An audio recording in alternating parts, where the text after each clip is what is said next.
ফেরেশতা একজন মানুষের রূপ ধইরা ইব্রাহিম খলিলকে পরীক্ষা করতে আসলেন। ইব্রাহিম খলিল মরুভূমিতে ছাগল রাখালি করেন। ওই অবস্থায় মানুষরূপী ফেরেশতা পাশ দিয়ে যান আর আল্লাহ নামের জিকির করেন, সুবহানাজিল মুলকি ওয়াল মালাকুত যাল ইজ্জতি ওয়াল আজমতি ওয়াল কিবরিয়াই ওয়াল জাবারুত। এত সুন্দর করে আমার আল্লাহর নাম, এত সুন্দর করে মালিকের জিকির করেন ফেরেশতা। ইব্রাহিম খলিল এই নামেরই তো পাগল, ইব্রাহিম খলিল এই নামেরই তো আশিক, ঠিক কিনা জোরে কোন? যে যে নামের আশিক ওই নাম যত শুনে ততই শুনতে মন চায়। আল্লাহর খলিল দৌড় দিয়া যাইয়া মানুষরূপী ফেরেশতা, তিনি তো আর জানেন না ফেরেশতা, মনে করেছেন মানুষ। যাইয়াই কোমর জড়ায় কয়, কে গো তুমি? আমার মাশউকের নাম এত সুন্দর করে তুমি নিতেছো, আরেকটা বার শোনাও, আমি তো এই নামের পাগল, আরেকটা বার এই নাম শোনাও। ফেরেশতায় কই বিনিময় ছাড়া শোনাই না। আল্লাহর খলিল কয়, কি চাও তুমি বলো? ইব্রাহিম খলিল কয়, কি চাও তুমি বলো? ফেরেশতায় কয়, অর্ধেক ছাগলের ফাল দিবায়, বিনিময়ে একবার জিকির করমু। আল্লাহর খলিল ইব্রাহিম তিনি বলেন, যাও অর্ধেক ছাগলের পাল দিয়া দিলাম। আল্লাহু আকবার জোরে।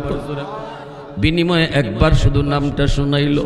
আজকে তোমারে বারবার কইও বলাইতে পারি না যুবক, ওই নাম তোমাকে বারবার কইও আমরা কোয়াইতে পারি না। ইব্রাহিম খলিল কি শুধু একবার ওই ফেরেশতার নামটা শুনাইলো, সুবহানাজিল মুলকি ওয়াল মালাকুত যাল ইজ্জতি ওয়াল আজমতি ওয়াল কিবরিয়াই ওয়াল জাবারুত। অর্ধেক ছাগলের পাল লইয়া ফেরেশতা জায়গা, ইব্রাহিম খলিল যেতে দেয় না। আবারও যায় কোমর জড়ে ধরছে, চোখ থেকে পানি জড়ে। এই নামের আশিক, এই নামের বড় পাগল তিনি। যায় কয়, ভাই কে তুমি? আরেকটা বার শুনাইবানি, আরেকটা বার শুনাইবানি। ফেরেশতায় কয়, এখন কি দিবা? বিনিময় ছাড়া কই না। ইব্রাহিম খলিল কয়, বাকি অর্ধেক ছাগলের পালও দিয়া দিব। বিনিময় একবার সুবহানাজিল মুলকি ওয়াল মালাকুত যাল ইজ্জতি ওয়াল আজমতি ওয়াল কিবরিয়াই ওয়াল জাবারুত। সবগুলি ছাগলের পাল নিয়ে ফেরেশতা রওনা দিছে। ইব্রাহিম খলিল নিঃস্ব, ফেরেশতা জায়গা, ইব্রাহিম খলিল যেতে দেয় না। আবারও যে কোমর জোরে কয়, ভাই আরেকটা বার শুনাইবানি, আরেকটা বার শুনাইবানি। যত শুনি ততই শুধু মজা লাগে, আমার তৃষ্ণা মিটে না, আরেকটা বার তুমি শুনাইবানি। ফেরেশতায় কয়, এখন কি দিবা? যা ছিল সব তো দিয়ে দিছ, আমি তো বিনিময় ছাড়া শোনাই না। ইব্রাহিম খলিল কোমর দইনা কান্দের কই, আরেকটা বার যদি আমার মাশউকের নাম শোনাও, আরেকটা বার যদি আমার আল্লাহর নাম শোনাও, আমি ইব্রাহিম সারা জীবনের জন্য তোমার গোলাম হয়ে যাব। মুসলমানের আওয়াজে সুবহানাল্লাহ। এ বৈরাটির মুসলমান, সুবহানাল্লাহর আওয়াজ আস্তে কইলে কোনো লাভ আছে? জোরে কইলে লাভ আসেনি না নাই? আরো জোরে কো আসেনি না নাই? তাহলে যুবকরা একটু আওয়াজ দাও সুবহানাল্লাহ, আরো জোরে সুবহানাল্লাহ। হয় নাই? আরো জোরে আল্লাহু আকবার। এজন্য বলি ভাই, সাপোর্ট দিন, সাপোর্ট। একটু কথা বলবো, কিন্তু দিল থেকে কথাগুলো যদি বের করতে হয়, বের হতে হয়, আপনাদের সাপোর্টের প্রয়োজন। বক্তা নিজের ইচ্ছায় ভালো বয়ান করতে পারে না, বক্তা নিজের ইচ্ছায় দিল থেকে কথাও বের করতে পারে না। যদি আপনারা সাপোর্ট দেন, মনোযোগ দেন, আমার কথার সাথে একটু জবাব দেন, অটো আল্লাহর পক্ষ থেকে আমাদের ব্রেইনে কথাগুলা ঢুকায় দেওয়া হয়। এ ভাই উসমান হারুনি আগুনের ভিতরে গেলেন, বাচ্চা নিয়ে আগুনের ভিতরে তিনি বাচ্চাটারে চুমা খাইতেছেন, আদর করতেছেন। এইবার সবগুলি অগ্নি পূজারী তারা আগুনের ভিতরে তাকায় দেখে, হায় হায় হায় হায়, ইনি তো আগুনের ভিতরে দাঁড়ায় রয়েছে, চুমুকায় বাচ্চাটারে আদর করে, অথচ আগুন তারে স্পর্শ করে না। সবাই অবাক হয়ে তাকায় রইল। আল্লাহর ওলি উসমান হারুনি বাচ্চাটারে আবার কুলে লইয়া আদর কইরা আগুনের ভিতরে অনেকক্ষণ সময় কাটায়া আল্লাহু আকবার বলে আবার আগুন থেকে বের হয়ে আসলেন। আল্লাহু আকবার। সবগুলি অগ্নি পূজারীরা কয়ে বুঝছি এতদিন পর্যন্ত আমরা আগুন রে ভগবান কইছি, এখন তো আগুন বড় ভগবান না, আগুন থেকে বড় ভগবান হইল যারে আগুন জ্বালাইছে না। ওই যে ভগবান বাড়ায় কেমনে বুঝেন? করে আরে আগুন তো বড় ভগবান না, এখন এতক্ষণ যে আগুনে থাকলো অথচ আগুন তারে জ্বালাইল না, হেই তো বড় ভগবান। এজদা দেওয়া শুরু করলো, উসমান হারুনি লাঠি হাতে নিয়ে পিটায়, এ আহমকের দল, বেকুফের দল, আগুন আমাকে জ্বালায় নাই, এটা আমার কোনো ক্রেডিট না, মালিক নিষেধ করেছে এজন্য আমারে জ্বালায় না। আমি আগুনের মালিকের উপরে বিশ্বাস করি, তোমরাও যদি আগুনের মালিকের উপরে বিশ্বাস করো আর আগুনের মালিক কি মালিক বলো, তাহলে আগুন তোমাদের কেউ জ্বালাবে না। যেরকম সুবহানাল্লাহ। সাথে সাথে সবগুলি অগ্নি পূজারী হাতে হাত রেখে কালেমা পড়ে মুসলমান হয়ে গেল। তিনি হলেন সেই উসমান হারুনি, তিনি হলেন সেই উসমান হারুনি। এশার নামাজ পড়ার পর মুসল্লিদেরকে লক্ষ্য করে বলতেছেন, বাবারা শোনো, ফজরের নামাজ যদি তোমরা আজ রাত এশার নামাজ যারা পড়ছো, ফজরের নামাজটাও যদি জামাতে পড়তে পারো, আমি উসমান হারুনির পিছনে কথা দিলাম তোমাকে নিয়ে আল্লাহর তৈরি জান্নাতে ঢুকবো। সবাই তো আনন্দে আত্মহারা, সবাই তো মনে মনে অনেক খুশি। আল্লাহ, আজ রাত আমি ঘুমাবো না, ফজরের আজানের অপেক্ষা করব, কখন জানি আজান হয়, উসমান হারুনির পিছনে নামাজটা পড়ে নিব। জীবনে তো কত ঘুমাইলাম, আজ রাত ঘুমাবো না, উসমান হারুনির পিছনে ফজর পড়ার জন্য মনে মনে সবাই প্রস্তুতি নিতে লাগলো। উসমান হারুনি কয়, শোনো, কথাটা শুনছনি? বলে হ হুজুর শুনছি। কথাটা ভালো লাগছেনি? কয় হুজুর ভালো লাগছেনি মানে দুনিয়াতে এত খুশির কথা আর শুনি নাই। উসমান হারুনি কয়, তাহলে আরেকটা কথা বাকি আছে। কোন কথা? কয় কথা হলো এই গোপন খবর কারো কাছে বলা যাবে না, কেউ কারো কাছে বলতে পারবা না, যে শুনছো সেই শুধু ফজরে আসবা, দ্বিতীয় আরেকজনকে সাথে আনবা। এটা হলো রাজ, এটা হলো গোপন বেদ, কারো কাছে বলা যাবে না। যদি কেউ বলো তাহলে জাহান্নামে যাইবা। এইবার প্রত্যেকের মনের ভিতরে আগে ছিল আমি নিজেও যায় ঘুমাবো না, বাইরেও গিয়া ঘুমো, বাইরে আজকে রাত ঘুমাইস না, ফজরের নামাজটা উসমান হারুনির পিছনে পড়তে হবে। সন্তান মনে মনে ভাবছিল আব্বারে গিয়া কইমু, আব্বা এশার নামাজ তো পড়ছো না, অন্তত ফজরটা উসমান হারুনির পিছনে পড়ো। কিন্তু যেই মাত্র আল্লাহর ওলি কয় কাউকে কোয়া যাবে না, সাথে সাথে সবাই মন থেকে এটা বাদ দিয়ে দিছে। কয় আব্বারে কইতাম না, ভাইয়ে কয় বাইরে কইতাম না, বন্ধু কয় বন্ধুরও জানাইতাম না, জাহান্নামে যাইতে রাজি না, আমি জান্নাতে যাইতে রাজি। সবাই চলে গেল যার যার বাড়িতে। ঘুমাইছে সন্তান বাবার কাছে, কিন্তু বাবাকে কিছু কয় না। বাবাও এশার নামাজ পড়ে ঘরে গেছে, সন্তানকে যায় কিছু কয় না। বন্ধুর সাথে কথা হইছে, কিছু কয় না। আপন ভাইয়ের সাথে ভাই ঘুমায় রইছে, সারা রাত ঘুমায় না, শুধু এই পাশ ও পাশ করে। চিন্তা হলো কখন জানি ফজরের আজান হবে, ফজরের নামাজ পড়বে উসমান হারুনির পিছনে। ভাইয়ে কয়, কিরে ভাই ঘুমাস না কেন? তবুও কয় না, গোপন কথা, কারণ কইলে জাহান্নামে যাওয়া লাগবে। কয় আমার এমনি ঘুমে ধরে না, তুই ঘুমা।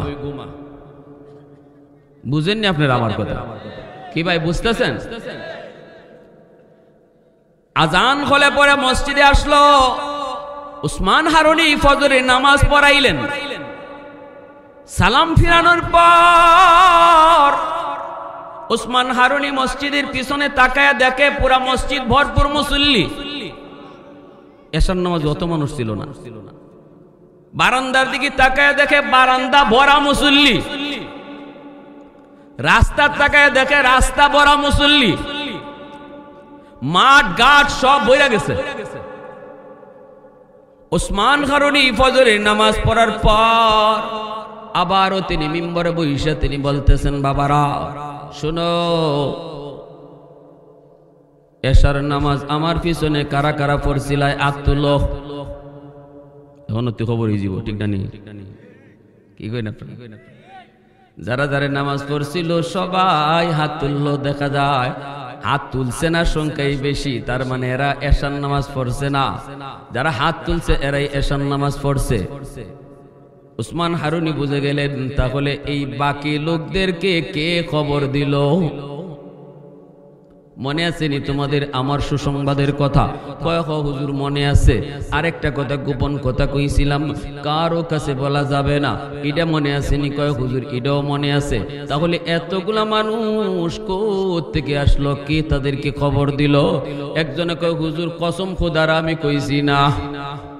আরেকজনে কয় হুজুর আব্বার দ্বারা ঘুমাই রইছি, আব্বারও কইছি না। বন্ধু কয় হুজুর কসম বন্ধুর কাছে ঘুমেছিলাম, বন্ধুরে কই নাই। ভাই কয় হুজুর কসম ভাইয়ের কাছে ঘুমাইছিলাম, ভাইকে বলি নাই। সবাই কয় বলি নাই, বলি নাই, বলি নাই, বলি নাই, আমি কই নাই, আমি কই নাই, আমি কই নাই। কিন্তু একজন মানুষ এশার নামাজ পড়ছে, হাত উঠাইছে, কিন্তু সে কিছু কথা কোনো কথা কয় না, মাথাটা নিচের দিকে দিয়ে বসা। ওসমান হারুনি তারা চিনে ফেলছেন, চিনেই বলতেছেন বাবা তুমি কোনো কথা বলো না কেন? কেউ তো সবাই তো বলতেছে কয় নাই, কয় নাই, তুমি তো কিছু কও না, মাথা নিচের দিকে কেন? তুমি কি তাহলে বলছো নাকি? মাথাটা তুলো, মাথাটা তুমি তুলো। মাথাটা তুলছেন কে? সে যিনি মাথাটা উঠাইলেন ইনি হলেন ওসমান হারুনির প্রিয় ছাত্র, প্রিয় শাগরেদ, যার নাম হলো মঈনুদ্দিন চিশতি। আল্লাহু আকবার। ওসমান হারুনি কয় বাবা মঈনুদ্দিন, সবাই কইতেছে কয় নাই, কয় নাই, তাহলে এদেরকে কইল কাটায় তুমি? মাথাটা নিচের দিকে দিয়ে চোখের পানি জড়ায় কয় জি উস্তাদ জি, আমি সবাইকে জানাইছি। কেন তুমি জানাইছো? তুমি কি কথা জানো নাই? তোমারে কি কথা আমি বলি নাই? সবাইকে কি কথা বলি নাই? যদি তোমরা এই গোপন কথা কাউকে বলো তবে তোমাকে জাহান্নামে যাওয়া লাগবে। তোমার কি জাহান্নামে যাওয়ার বড় শখ? ওসমান হারুনি যখন এই কথা বলছেন, মঈনুদ্দিন চিশতি চোখের পানি ফেলায় কয় উস্তাদ জি, আমি চিন্তা করে দেখলাম এত বড় জান্নাতে যাওয়ার একটা সুসংবাদ, এত বড় জান্নাতে যাওয়ার একটা সুযোগ, এই সুযোগটা শুধু আমি একা নিব, অথচ আমার আপনজন এই সুযোগটা পাবে না। এত বড় সুযোগ শুধু আমি একা নিব, আমার গ্রামের মানুষগুলি তারা পাবে না। আমি একাই শুধু জান্নাতে যাব, আমার গ্রামের মানুষগুলা জান্নাত থেকে বঞ্চিত হবে। হয় না, হয় না, হয় না, হয় না। আমি চিন্তা করলাম সবাইকে আমি আপনার পিছনে নামাজ পড়ে জান্নাতে পাঠিয়ে দিব, আর এই কারণে আল্লাহ যদি আমারে একা জাহান্নামে দেয় অসুবিধা নাই, আমি রাজি। আল্লাহু আকবার। ওসমান হারুনি সাথে সাথে মসজিদের মিম্বর থেকে দৌড় দিয়া মঈনুদ্দিন চিশতিকে বুকে জড়ায় কুলে নিয়ে চুমা খায় কয় বাবা আয়, বুকে আয়। আল্লাহু আকবার। জোরে কোন আয় বাবা, বুকে আয়, বুকে আয়। যে এই নিয়তে চলে সেই তো আল্লাহর ওলি হয়ে যায়। আমি শুধু বাঁচবো না, আমার গ্রামের মানুষগুলিকেও বাঁচানোর ফিকির করব। আমি শুধু হেদায়েতের পথ পাবো না, মানুষগুলিরও হেদায়েতের পথ দেখাবো। এই নিয়তে যার ফিকির, এই নিয়তে যে চলে সেই তো জমিনে আল্লাহর ওলি হয়ে যায়।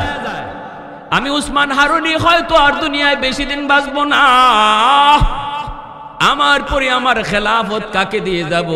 আয় বাবা আয়, আমার এই আমানত আমি তোরেই বুঝায়া দেয়া গেলাম। তালিবে মৌলা হো মেরে ইশকে নিরালা, मैं तालिबे मौला हूँ मेरे इश्क़े निराला, है जुमला जहाँ जिनकी तजल्ली से उजाला, है जुमला जहाँ जिनकी तजल्ली से उजाला, मदरुद जहाँ गैर खुदा यार नदारिम, जुज़ याद खुदा ही चिदी गुरकार नदारिम, जुज़ याद खुदा ही चिदी गुरकार नदारिम। একটু জোরে সুরে কোন আল্লাহু আকবার।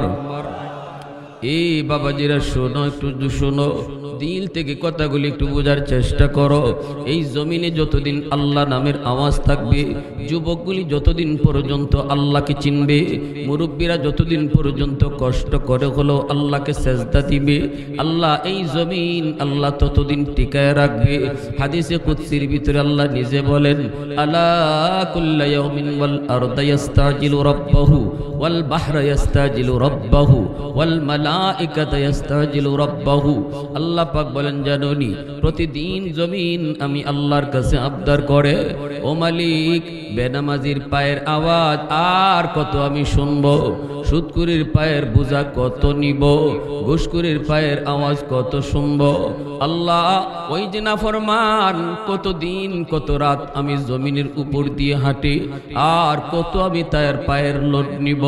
আবতালিউ ইবনা আদম ফি কারি, অনুমতি দাও অনুমতি দাও, ওই নাফরমানকে আমি জমিন গিলে ফেলবো। দেখো না ফজরের নামাজটা না পড়েই কেমনে হাঁটতেছে আমি জমিনের উপর দিয়া, অথচ আমি জমিন তোমার আদেশে চলি।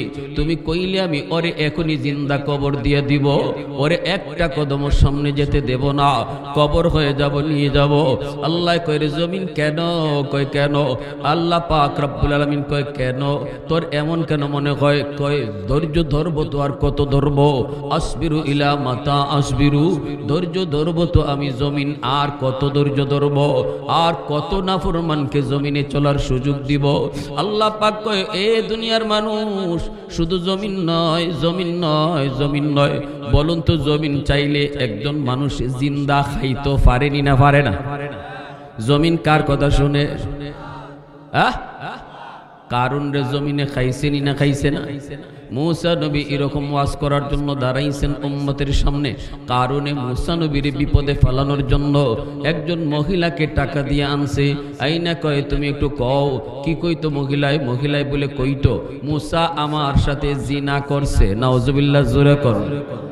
হাজারো হাজারো উম্মতের ভিতর মুসা নবী ওয়াজ করেন। কারুন কয় ভাই ওয়াজটা বন্ধ করো, ওয়াজ করা সুজা। মুসা নবীকে কিরে নাফরমানে আমার ওয়াজ করতে আটকাই দিল। কি হইছে তোর? কয় এই মহিলায় কি কয় শুনো। মুসা নবী তো অবাক, মুসা নবী তো অবাক। মহিলারে টাকা খাওয়াই আনছে। এমন কিছু বুজুর্গ আমাদের সমাজে না সব জায়গাতে কিছু আসেনি না নাই? নিজে টেকা দেইল আরেকজনের বিপদ ফালাইতে চায়। হ্যাঁ, কিন্তু মনে রাখবেন আরেকজনের বিপদ ফালাইবার লাগে আপনি যে গাতা করছেন এই গাতা আপনি একদিন পড়বা। কয় না নি মন রে কেউ লাগে কিছু করো না, নিজের লাগি করো। কথা ঠিক কিনা? হ্যাঁ, যত আইন যত কিছু কইরা গেছিল বিগত সরকার তাদের করা আইন, যে আইনে আলেম উলামাকে ফাঁসাইতে চাইছে, নিরীহ মানুষে ফাঁসাইতে চাইছে, তাদের বিরোধীদেরকে ফাঁসাইতে চাইছে, এই আইনে এখন নিজেরাই ফাঁসতেছে। ঠিক কিনা? এজন্যই কেউ লাগি কিছু কইরো না, নিজের লাগি করতেছ। ভালো করে বুঝছো যে গাতা করছো আরেকজনে ফালাইয়া মারতায়, এই গাতা তুমি গিয়ে পড়বা। আবু জাহেল আমার নবীরে মারার জন্য গাতা বানাইছে দরজার সামনে। আমার রসুল খালি আইসেন, আবু জাহেল অসুস্থ মানুষের বান্দরে বিছানায় পড়া। রসুল খালি আইসেন, বুঝেন নাই রসুল ভাড়া দিয়া লাইবেন। এমনি আল্লাহ কয় জিব্রাইল বন্দরে গিয়া কও আবু জেহেল অসুস্থ না, বান ধরছে, এখানে গাতা ভাড়া দিলেই নিচে যাইবুগা। আর আবু জেহেলে আইয়া উপর থেকে মাটি দিয়া লাইব আমার দুস্তরে গিয়া কও দুস্তজনার সামনে না যায়। নবীজি এখান থেকে ব্যাক করলেন, সাথে সাথে আবু জেহেলের লোকগুলা কয় নেতা উঠি যাওগা, আর ডং ধরন লাগতো না, বাতি যাইছে না, গেছি গিয়া। আবু জেহেল ফাল দিয়ে উঠছে, কয় কস কি এত বড় একটা প্ল্যান করলাম বাতিজারে শেষমেশ খতম করার লাগি, এখন আবার গেলুগা কেমনে? কয় জানি না কেডায় কিতা কইছে, কানে কানে তো তারে কতটাই কত কথা কয়, আমরা তো দেখি না। জিব্রাইল তো সবকিছু অদৃশ্য অবস্থায় কয়ে যান। আবু জাহেল উঠতে দিছে দৌড়, কই রে বাতিজা, এই কইয়া যে দৌড় দিছে হের নিজের খবর নাই, এখানে যে গাথা বানায় রাখছে। বুঝছেন নি কথাটা? কই রে বাতিজা, কইও নিজের গাতাত নিজে পড়ছে। আর আল্লাহ কয় এ গাতা বানাইছিলাম আর দুস্তরে ফালায় মারতো, যেহেতু দুশ্মন এখন নিজেই পড়ছে, তুই গাতা আরো বেশি গাতা হয়ে যাবে। সাথে সাথে এটা গভীর হয়ে গেছে করতো। আর আবু জাহেল একবার নিচে চলে গেছে। এখন আবু জাহেল কিতাবে আমি দি ফিরে গেলাম, তুল আমারে এখন আত দে লাগাল পায় না, মুই ফালায় লাগাল পায় না, রশি দেয় লাগাল পায় না। আবু জাহেল কয় আমি তো অত গভীর করছি না, গাথা তো অত গভীর আসিল না, এত গভীরে গেলাম কেমনে? বুঝছি রে ফেস লাগছে কোন জায়গাত, আমার বাতিজা মোহাম্মদ রে লইয়া আয়, আমি তো সবই বুঝি। মানি না খালি নেতাগিরি যাইবুগা বুঝছেন নি কয় সবই আমি বুঝি যে আমার বাতি যাওয়া নবী যে এটাও বুঝি খালি আমার নেতাগিরিটা যাইবো গা এজন্য মানি না তাড়াতাড়ি যা আমার বাতি যারে লইয়া আয় নাইলে তোরা হগল তাই মিললেও আমার তুলতে পারতে না এখানে আরেক হিসাব শুরু হয়ে গেছি গা আগুন লাগছে শেরপুর তোরা যদি ফানি দিস ফরিদপুর কথাটা বুঝুননি আগুন লাগছে শেরপুর তোরা যদি দেশ ফানি ফরিদপুর এই আগুন নিব জীবনে যেখানে আগুন লাগছে এখানে ফানি দে তাড়াতাড়ি বাতি যারে লইয়া এই যুবকরা এখানে দাঁড়াই রয়েছে কেন এই তোমরা কেন দাঁড়াই রয়েছো ইস মনে হইতেছে এরা কষ্ট লাগতেছে সিন্নি আছে আপনাদের না এরা সিন্নির বার চাইতেছে কি সিন্নি নাই বাবা বসো যুবকদের উদ্দেশ্যে কথা শেষমেশ আমার কিছু কথা আসবে শুধু তোমাদেরকে নিয়ে একটু জিকির করি লা ইলাহা ইল্লাল্লাহ লা ইলাহা ইল্লাল্লাহ জুড়ে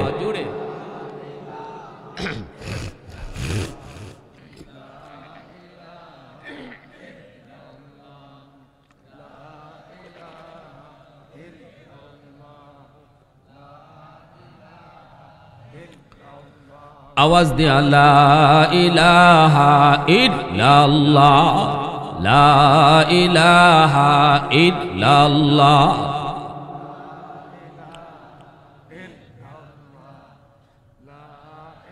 জিকিরের ভিতরে যাদের ফেসাবুসাব একটু বেশি ধরছে জানিয়া বয়ানের মাঝখানে দুই একজন উঠলে আমার কষ্ট হয় বয়ানের যে একটা ধাঁচ আছে একটা নিয়ম আছে এটা ভাঙ্গে এজন্য যারা কোনো সমস্যা আছে আপনারা এখনই উঠে যান লা ইলাহা ইল্লাল্লাহ লা ইলাহা ইল্লাল্লাহ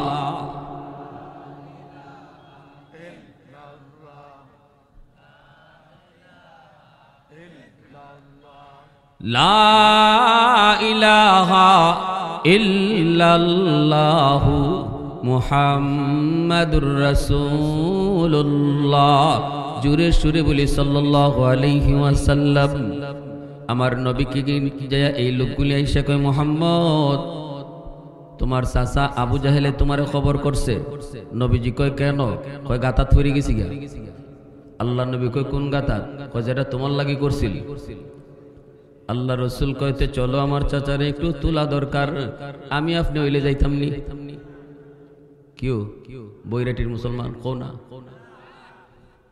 তোমারে যদি এইভাবে কেউ নিত আইতো তুমি যাইতাই নি কিতা কইতাই বলে এক কবরে গেছি গে ভালো হইছে ঠিক না এই তো এখানে যাওয়া দরকার এখন উপর থেকে মাটি দিয়া লাও আমারে নিয়ে কি করতে উপর থেকে মাটি দিয়া লাওতে কেউ তো কাম সারছে কিন্তু তিনি তো রহমতের নবী মায়ের নবী রহমতের নবী তিনি তো এমন কথা বলতে পারেন না রে যুবক রহমতের নবী তো তিনি হাঁটা শুরু করে দিলেন নবীজি গর্তের কাছে চলে আসলেন আইসা বলতেছেন চাচা খবর কি আবু জাহেল গর্তের নিচ থেকে কয়ে বাতি যা খবর তো তুমি সব জানোই আমার বুঝে গেছি গা তোমার যে আল্লাহ জানাই দিছে আল্লাহ রসুল কয় চাচা এত বুঝা বুঝো বাকিটা বুঝো না কেন লাগি বাতি যারে তুইল্লা লাই এরপরে বুঝবো না পুরাটা আল্লাহ রসুল কই জীবনে এমন বহু কইছো ওয়াদা করো তোলার পরে মুসলমান হইবাই কইলাম তো বাতি যা উঠ তুলো এরপরে তো কইলাম আমি তোমার কথা মানবই আল্লাহ নবী কই ওয়াদা যেন ঠিক থাকে কই হ বাতি যা ওয়াদা ঠিক থাকবো আমি বুঝেছি তুমি হাত না বাড়ানো পর্যন্ত কোনো শক্তি আমাকে তুলতে পারবে না কারণ বাতিজা বিশ্বাস কর আমি তোরে মারার জন্য এত গর্ত করি নাই এত গভীরে যাই নাই এখন আমার বুঝ হয়ে গেছে আল্লাহর নবী রহমতের নবী তার হাত মুবারক গর্তের মধ্যে বাড়ায় দিলেন আল্লাহ পাক কয় এরে গর্ত আমার বন্ধু তার রহমতের হাত বাড়ায় দিছে আবু জাহেল দে লিফটের মতো উপরে তুইলা দে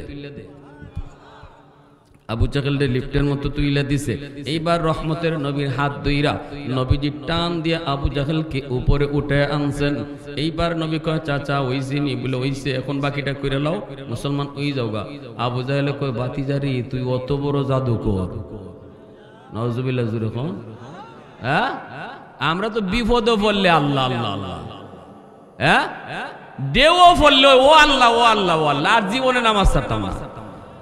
খালি ডেউটা কমে গেলি গে ওই যেই সেই, ঠিক কিনা? এ ভাইয়ের জন্য বলতেছিলাম যে যার জন্য যা করো সব কিছু নিজের জন্য করো, অন্যের জন্য না, অন্যের জন্য না। এজন্য এর ভাইয়েরা মনে রাখবেন, আমার নবী রহমতের নবী কয় হাদিসে কুদসি আল্লাহ পাক রব্বুল আলামিন কয় জানুনি জমিন প্রতিদিন এমন কয়, ওই যে কারুন মুসা নবীরে কয় ও নবী একটু থামেন, দেখেন মহিলাটা কি কয়। মহিলা উঠছে, ওইটা নবীর বিরুদ্ধে জিনার অপবাদ দিবে, সাথে সাথে আল্লাহ মহিলার জবান ঘুরায় দিছে। জবান দেওয়ার মালিক কে? একটু জোরে বলেন কে? আল্লাহ চাইলে জবান দেয়, আল্লাহ চাইলে জবান কেড়ে নেই। মহিলার জবান আল্লাহ পাক ঘুরায় দিছে। এইবার মহিলায় কয় ও মানুষেরা শোনো, আবু এটা আবার টাটা করছে না, এই মাইক পেন কো, হ্যাঁ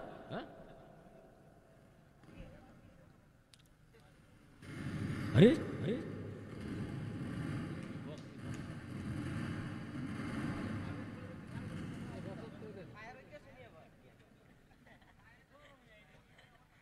ফিলিস্তিনের যুদ্ধ তো আইছে বৈরাটি।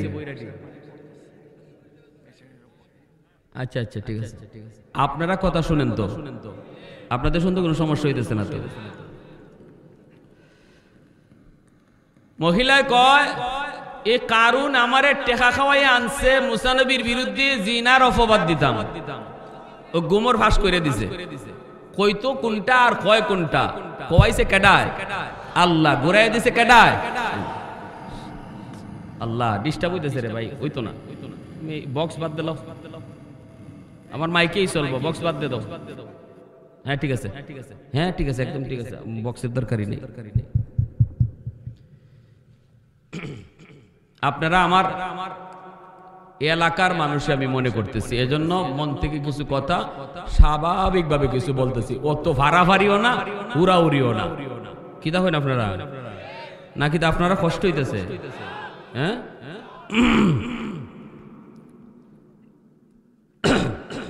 মুসা নবীকে আল্লাহ আমারে অত বড় বিপদ ফালাইতে চাইছে এই বেঈমানে, এখন এটার শাস্তি কারণে তুমি দিবা না আমি মুসা দিতাম?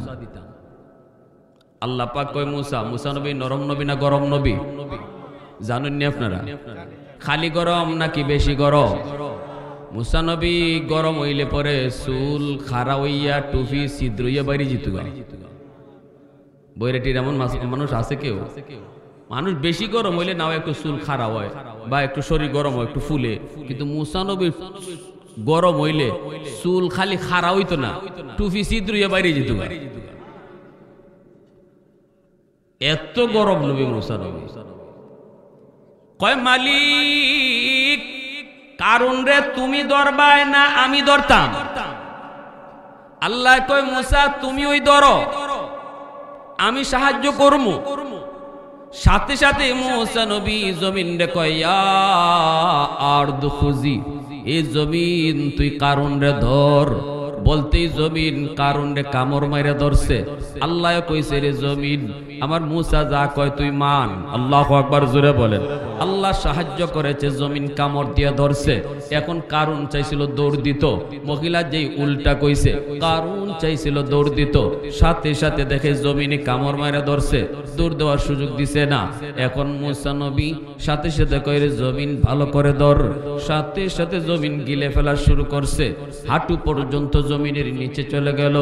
কারণ ডাক দিয়া কয় ভাই মুসা মাপ চাই, মাপ চাই, আর জীবনে এমন কথা বলবো না, এমন কাজ করব না, দয়া করে তুমি মাফ করো। মুসা নবী কয় জমিন আরো বালা কইরা ধর। এখন গিলতে গিলতে পেট পর্যন্ত গিলে ফেলছে, এরপরে বুক পর্যন্ত গিলে ফেলছে, এরপরে মাথা পর্যন্ত গিলে ফেলছে। কারণ তখনও জমিনের নিচে যায়, এখনো জমিনের নিচে যায়, কিয়ামত পর্যন্ত কারণ শুধু জমিনের নিচেই যাইতে থাকবে। তাহলে জমিনের ক্ষমতা আসেনি না নাই? জমিন প্রতিদিন কয় বৈরাটির জমিন বৈরাটির জমিনও প্রতিদিন আল্লাহরে ডাকে, আল্লাহ অনুমতি দাও, অনুমতি দাও, বেনামাজিকে আমি আর হাঁটতে দেব না, সুদকুরকে আমি আর হাঁটতে দেব না, আমি জমিন ওকে গিলে ফেলবো। আল্লাহ পাক শুধু জমিন নয়, সাগর মহাসাগর গুলাও এভাবে আবদার করে। কক্সবাজার সমুদ্র সৈকতে কত যুবক ঘুরতে যায়, ঘুরতে গিয়ে অন্যায় করে, অন্যায় করে, গুনাহ করে, নাফরমানি করে। সাগরের পানি প্রতিদিন নাফরমানি দেখে আর আল্লাহর কাছে আবদার করে, আল্লাহ অনুমতি দাও, আমি সাগরের পানি আর কত নাফরমানি দেখব, আর কত আমি গুনাহ দেখব। আমি সাগরের পারে আইসা ওরা কত অন্যায় করে, অথচ আমি যদি ভয়ঙ্কর হই, আমি কতটা খারাপ, আমি কতটা গরম, আমি কতটা ক্ষতি করতে পারি, আমি কতটা ভয়ঙ্কর, এই নাফরমানগুলি ভালো করে জানে। সাগরের পানি যদি উশৃঙ্খল হয়, আমাদের মতো এমন বহু গ্রাম তলায়া দেওয়া মুহূর্তের ব্যাপার, ঠিক কিনা জোরে কর। সাগর কয় মালিক অনুমতি দাও, আমি সাগরের পানি ওই নাফরমানগুলিকে ডুবায়া দিব। যেই জমিনটারে ওরা নাপাক বানাইলো, ওই নাপাক জমিনটারে আমি পানি যে পাক বানাই দিব। আল্লাহ পাক রব্বুল আলামিন কয়, এইভাবে সাগরও আমার কাছে প্রতিদিন আবদার করে, জমিনও প্রতিদিন আবদার করে। আমি ধমক দিয়ে করি, জমিন শুন, আমার আর আমার বান্দা বান্দির মাঝখানে তোরা কেউ নাক গলাবি না। তোরা তো আমার বান্দা বান্দিরে ধ্বংস করে দেওয়ার কথা বলো, তোরা তো নিজের হাতে বানাস নাই, এজন্য আমার বান্দাদের ব্যাপারে তোদের কোনো মায়া নাই। যদিও আমার বান্দা এই জমিনে নাফরমানি করে, নামাজ পড়ে না, অন্যায় করে, তবুও আমি আমার এই বান্দারে নিজের হাত দিয়া বানাইছি। আসমান আল্লাহ বানাইছেন কুন ফায়াকুন বইলা, জমিন আল্লাহ বানাইছেন কুন ফায়াকুন বইলা, ফেরেশতাও আল্লাহ বানাইছেন কুন ফায়াকুন বইলা। আসমান বানাইতো আল্লাহ হাত লাগাই নাই, জমিন বানাইতো আল্লাহ তার হাত লাগাই নাই, ফেরেশতা বানাইতো আল্লাহ তার হাত লাগাই নাই, জান্নাত জাহান্নাম বানাইতো আল্লাহ তার নিজের হাত লাগায় নাই। কিন্তু যুবক, তোমারে আমারে বানাইতে আল্লাহ কয়, খালাকতু বিয়াদাইয়া, বান্দা তোরে আমি নিজের হাত লাগায়া বানাইছি। ফেরেশতার হাতে আল্লাহ আমাকে আপনাকে বানাই নাই, আদেশ দিয়ে আল্লাহ বানাই নাই। আল্লাহ কয়, বান্দা তোরে যখন বানাইছি, এই কপালটা বানানোর সময় আমি নিয়ত করেছি, এই কপাল শুধু আমাকে সেজদা দেওয়ার জন্য। যেই কপাল আমাকে সেজদা দেওয়ার জন্য, এই কপাল ফেরেশতাদের হাতে বানাইলে হয় না, এটা আদেশ দিয়ে বানাইলেও হয় না। এই কপালটা নিজের হাত লাগাইয়া আমি বানাইছি। এরপরে আল্লাহ পাক কইরে, জমিন শুন, আমি আল্লাহ দেখতেছি এই জমিনে কত গুনাহ হয়, এরপরও আমি জমিন টিকায় রাখবো। চার দল যতদিন জমিনে থাকবে, চার দল যতদিন জমিনে থাকবে, এই জমিন আমি টিকায় রাখবো। লাউলা মাশাইখু রুক্কা ওয়াশ-শাবাবু খুশা ওয়াল আতফালু রুদ্দা ওয়াল আনআমু রুদ্দা। এক নম্বরে আল্লাহ বলেন, এই জমিনের ভিতরে আমার কিছু বান্দা বান্দি আছে বয়স্ক, চুল দাড়ি তাদের সাদা হয়ে গেছে, রুকু সেজদা করতে তাদের বড় কষ্ট হয়, মসজিদে যাইতে তার বড় ভয় হয়, কারণ তার মাথায় ব্যথা। এরপরও আমার ওই বৃদ্ধ বান্দাটা লাঠি বর দিয়া যখন মসজিদের দিকে যায়, সেজদা দিতে কষ্ট হয়, এরপরও কষ্ট করে করে সেজদা দেয়। তখন এই দৃশ্য দেখলে পরে জমিনের প্রতি আমার মায়া লেগে যায়। নতুবা এই জমিনে যত গুনাহ হইতেছে, জমিন ধ্বংস হয়ে যেত। দুই নম্বর আল্লাহ কয়, ওয়াশ-শাবাবু খুশা, এ জমিন ভালো করে শুন, ওই যে দেখ বৈরাটির কিছু যুবক গানের আয়োজন না কইরা ওয়াজ মাহফিলের আয়োজন করলো, অথচ এই যুবকের কলিজার মধ্যে গুনাহ করার আগ্রহ আছে। বন্ধুর মতো এসেও গান শুনতে মন চায়, বন্ধুর মতো এসেও জিনা ব্যভিচার করতে মন চায়। কিন্তু আমি যখন দেখি জমিনের ভিতরে কিছু যুবক, আমি আল্লাহর ভয় অন্তরে নিয়ে চলে, আমার মহব্বত অন্তরে নিয়ে চলে, না গুনাহ করে না, গুনার দিকে যায় না, মাথায় টুপি, মুখে দাড়ি, মসজিদে তারে পাওয়া যায়, বাপ মার সেবা করতে তারে দেখা যায়। আমি যখন ওই যুবকের কলিজার দিকে তাকাই, তখন এই জমিনে প্রতি আমার মায়া লেগে যায়। এ যুবক, একটু দিলটা নরম করে বুঝো। এই যে আজকে ওয়াজ মাহফিলগুলা যারা তোমরা আয়োজন করেছ মানুষকে শোনানোর জন্য, গানের আয়োজন না কইরা, আল্লাহ পাক কয় এমন কিছু যুবকের কারণে আমি আল্লাহ এখনো জমিন টিকায় রাখছি। 3 নম্বর আল্লাহ কয় ওয়াল আতফালু রুদ্দা, তোমাদের ঘরে ঘরে কিছু শিশু বাচ্চা আছে, যদি আমি আল্লাহ আসমানি গজব জমিনি গজব দেই তাহলে এই শিশু বাচ্চাগুলা এরাও গজবে পইরা যায়। অথচ শিশুদের কোনো দোষ নাই, ঠিক কিনা জোরে বলেন? শিশুদের উপরে নামাজ ফরজ করা হয় নাই। না না, শিশুদের একজন মানুষও যদি আজকে ওয়াজ মাহফিলে আইসা এই নিয়ত করে আল্লাহ যা করেছি ভুল করেছি মালিক আর ভুল করবো না, আল্লাহ আর জীবনে নাফরমানি করবো না, আজকের মাহফিল যারা করাইতেছে তারাও সার্থক, আয়োজনও সার্থক, আমাদের কষ্ট করে আসাটাও সার্থক। আর লক্ষ লক্ষ মানুষ হইল শুধু তামসা দেখার লাগে আইলো আর গেল, কেউ কিছু হেদায়েতের কথা বা দিলটা নরম করে গেল না। মাহফিল করানিও ব্যর্থ, আমাদের আশাটাও ব্যর্থ, ঠিক কিনা জোরে কন? এজন্যই আমি বলেছিলাম আল্লাহ পাক কয় ইল্লাল্লাযীনা আমানু ওয়া আমিলুস সালিহাত ফালাহুম আজরুন গায়রু মামনুন। যেই যুবক যৌবনে আল্লাহরে ডরায়, বৃদ্ধ বয়সে সে যখন ইবাদত করতে পারবে না, ঘরে বসে বসে নামাজ পড়বে, মসজিদে যেতে পারবে না, অথচ যৌবনে মসজিদে গেছে, আল্লাহ পাক কয় ওই যুবক যখন বৃদ্ধ বয়সে ঘরে নামাজ পড়বে, আমি আল্লাহ তার আমল নামায় মসজিদে জামাতের সওয়াব আমি আল্লাহ উঠায় দিব। এটা হলো যুবকদের জন্য ইবাদতের পেনশন। সরকার পেনশন দেয়, 40 বছর পর্যন্ত সরকারি চাকরি করলে তারে সরকার বেতন দেয়, 40-এর পরে তারে পেনশন দেয়। কয় আর তোমার অফিসে আসা লাগবে না, ঘরে তুমি বসা থাকো, পেনশন তোমারে পাঠায় দিব। আল্লাহ পাক কয় বান্দা, তোমার গায়েও যতদিন শক্তি ছিল এতদিন যদি তুমি আমার গোলামি করো, যেই বয়সে তোমার গায়ে শক্তি থাকবে না, তুমি পুরাপুরি আদায় করতে পারবা না, মসজিদে আসতে পারছো না, ঘরে পড়ে নিছ, তাহাজ্জুদ পড়তে পারছো না, ঘুমায় রইছো, কোরআন তেলাওয়াত করতে হয় এখন করতে পারো না, কারণ তুমি বৃদ্ধ, চোখে পাওয়ার নাই, পাওয়ার নাই। আমি আল্লাহ কথা দিলাম যৌবনের সবগুলি আমল তোমার বৃদ্ধ বয়সে আমি আল্লাহ তোমারে ঘরে বসায়া বসায়া পেনশন দিব। সুবহানাল্লাহ, আরো জোরে কোন? কি বুঝলাম? গায়ে যতদিন শক্তি আছে এতদিন আল্লাহরে ডাকো। এজন্য রাসূল কয় গায়ে শক্তি থাকাটাকে নিয়ামত মনে করো, যেদিন শক্তি হারায় যাবে এর আগে তুমি এখনই নিজের একটু মনে করো, আল্লাহ আমার গায়ে যতদিন শক্তি রাখছো এতদিন তোমার কদমে সেজদা দেওয়ার তৌফিক দেও যথাযথভাবে। যুবক, তুমি যদি আজ মসজিদে যাও, রেগুলার মসজিদে নামাজ পড়ো, বুড়া বয়সে তুমি যদি মসজিদে নাও যাও, আল্লাহ তোমারে মসজিদে যাওয়ার সওয়াব ঘরে বসায়া দান করবে। এখন যদি কোরআন তেলাওয়াত করো, যেই বয়সে চোখের শক্তি থাকবে না, দেখতে পাবা না, কোরআন পড়ার শক্তি থাকবে না, আল্লাহ তুমি না পড়লেও আমল নামায় কোরআন তেলাওয়াতের সওয়াব জারি রেখে দিন।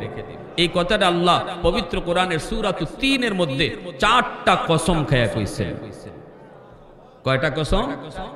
4টা কসম খায়া কইছেন। যদি তুমি যৌবনে আমি আল্লাহর গোলামি করো, বুড়া বয়সে তোমারে যখন কেউ দাম দিবে না, গড়ে দাম পাইবা না, সমাজে দাম পাইবা না, বউয়ে দাম দিত না, ফুলায় দাম দিত না, কইব তুমি এখন বুড়াই গেছো গা, এত কিছু বুঝো না, তুমি এত বুঝছো না, এখন বুড়োই গেছো, আগের মতো চিল্লাইও না, এই কথা কইয়া যখন তোমারে থামাইয়া দিব, কেউ দাম দিত না, আমি আল্লাহ তোমারে তখন সবচেয়ে দামি বানাইয়া দিব, কারণ যৌবনে তুমি আমারে ডরায় ডরায় চলছো, এখন তোমারে ঘরে বসাইয়া আমি ইবাদতের পেনশন দান করব। সুবহানাল্লাহ, আরো জোরে কোন? এই কথাগুলা বোঝানোর জন্যই উলামায়ে কেরাম খাদিমুল কোরআন পরিষদ কইরা আপনাদেরকে এখানে একত্রিত করেছেন, যে এতটুকু বুঝো যদি একটা যুবক লয়া যায়, আল্লাহ জীবনে যা করছি ভুল করছি, চোখের সামনে কত যুবক কবরে গেল, চোখের সামনে কত বন্ধু কবরে শুয়ে রইল, চোখের সামনে কত খেলার সাথী কবরে চলে গেল। দুনিয়া আসার সময় সিরিয়াল মেইনটেইন হয়, যাবার সময় কেউ জানে না বাবা আগে যাবে না ছেলে আগে যাবে, কেউ জানে না দাদা আগে যাবে না নাতি আগে যাবে। অতএব যুবক, এখনই টাইম। যৌবন কালটা আল্লাহর ওলি হওয়ার বয়স। বুড়া একজন মানুষ সেজদা আর যুবকের সেজদা, এই দুই সেজদা যদি ওজন করা হয়, আসমান জমিন তফাত হয়ে যাবে। একজন যুবকের সেজদা আর একজন বুড়া মানুষের সেজদা, আসমান জমিন তফাত। এজন্য রাসূল কইছে লা ওয়ারআ কাল কাফি আও কামা ক্বালা নবী আলাইহিস সালাম, যেই বয়সে গুনাহ করার শক্তি আছে এরপরও করে না আল্লাহর ভয়ে, সে ওই বয়সে আল্লাহর ওলি হয়ে যায়। একজন যুবক যৌবনে যদি আল্লাহরে ডরায় চলে, নিশ্চিত নবীর হাদিসের ভাষায় সে তার নাম আল্লাহর ওলির তালিকায় উঠানো হয়। আজকের মাহফিল সার্থক হয়ে যাবে যদি একটা মানুষ অন্তত নিয়ত করে, আল্লাহ জানি না কোন দিন মৌতের ডাক আসে মালিক, তবে এই মাহফিলে বৈশাখ আদা করলাম, আর তোমারে কষ্ট দিব না আল্লাহ, আর তোমারে বেজার করবো না আল্লাহ, আর নাফরমানি করবো না। কার কার নিয়ত আছে একটু হাত তুলে আল্লাহরে দেখা। আল্লাহ তুমি কবুল করো, জোরে করুন আমিন, আর জোরে বলি আমিন।